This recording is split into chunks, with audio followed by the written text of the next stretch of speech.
I figured out how to be looked at. I was so cocky, and I was so angry, and I was so happy.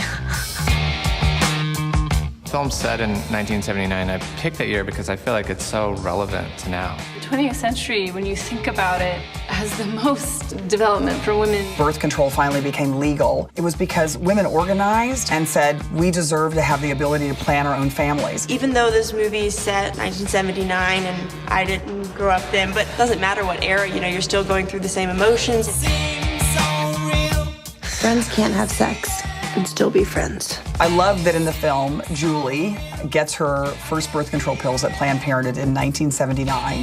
The interesting thing is, today, 1 in 5 women go to Planned Parenthood for health care. Abby's story is very common, where she goes to Planned Parenthood and finds out that she has cervical cancer. And I was so angry. Somehow I ended up breaking a chair.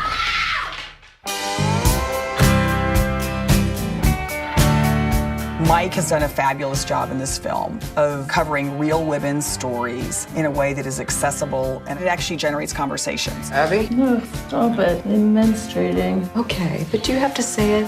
It's gross, Abby. No, it's not. It's not gross. It's a very deep time. Even though birth control became legal in the 70s, we are now headed into a time where there are folks in elective office who think we're going to go back to the 1950s.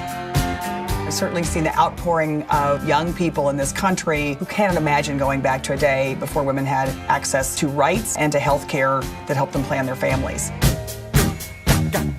I'm grateful to Mike and to the cast and to 20th Century Women for reopening this conversation in households and movie theaters all across America.